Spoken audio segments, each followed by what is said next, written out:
Coronavirus is ravaging the globe. It's delaying presidential primaries in the US and calling into question the wisdom of having lawmakers together in close proximity to cast votes in Congress. Because of this, there are renewed calls to pursue online voting. Much of the push by lawmakers has been to expand mail-in voting, including Nancy Pelosi calling for increased funds to support vote by mail in any subsequent stimulus bill. 42% of voters in the US said that they were confident that votes cast online would be counted accurately, according to a recent Morning Consult poll. Even as enthusiasm for online voting swells in the midst of the pandemic, that doesn't mean fundamental underlying questions about election security have been addressed. But looking back, it leaves more questions than answers for security experts and lawmakers. At its core, people want to vote online because it's convenient. People think it's preferable to be able to vote the same way that you order an Uber. Over the last few years, there have been a number of online voting and mobile app voting solutions proposed. The idea behind these products is that they're ostensibly less taxing than showing up in person and would make voting easier. And if it's easier to vote, then more people would do it. Advocates argue that online voting would make it easier for a lot of people to vote. People that are low income, people that are disabled, people that are in the military. But digitizing anything is tricky.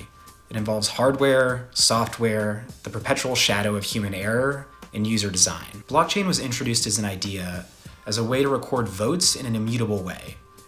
It was something that could help secure fallible digital systems against nefarious actors. But a number of experts don't think that this is the case. It isn't that the problem is blockchain itself.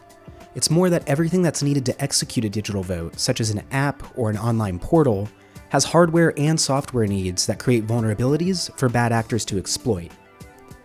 Another expert told me that when they first started looking at blockchain in relation to voting, it seemed like this could be a great opportunity to secure our voting systems, especially because there was so much innovation within the blockchain space, particularly smart contracts and on-chain voting. But when they started getting deeper into it, they saw cryptographers that had built the infrastructure and methods that made blockchain possible had been working on trying to apply those same techniques to online voting systems for decades. Those same people were looking into what blockchain could add, and at the end of the day, they decided it wasn't much. But experts were worried about the security of the Voatz platform, which had never been subjected to an open source audit.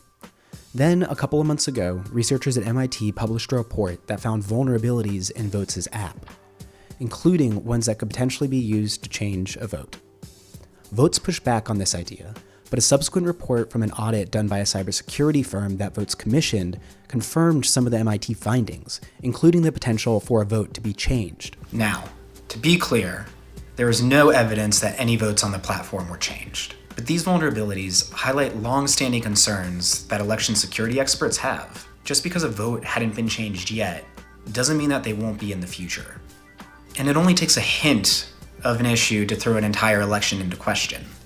Look no further than the disastrous Iowa caucus app to see how damaging just a hint of impropriety can be. Needless to say, there are a lot of political problems when it comes to voter engagement, trust, and turnout. Digital voting companies like Voatz, Democracy Live, and others arose in order to address what is fundamentally a political problem. Voters have become increasingly disillusioned with the government, and trust in the government is now at historic lows. Not even 20% of Americans today trust the government in Washington to do what is right just about always, or even most of the time, according to the Pew Research Center. Political gerrymandering has decreased the impact of an individual's vote in general elections. And in states like Georgia, thousands of voters are purged from voter rolls without their knowledge, making the barriers to voting higher. These are political questions that a deadlocked Congress has failed to take meaningful action on. And state governments have addressed these issues in accordance with the ideals of the parties running them. In many cases, tech has been offered up as a way out or an alternative to the thorny problem of how to make people engage with government and, on a larger scale, democracy. But the wide array of risks might outweigh any reward. In this tenuous situation where we desperately need new ideas for elections, the most secure solution may be a seemingly antiquated one: scribbling an X in a box on a piece of paper.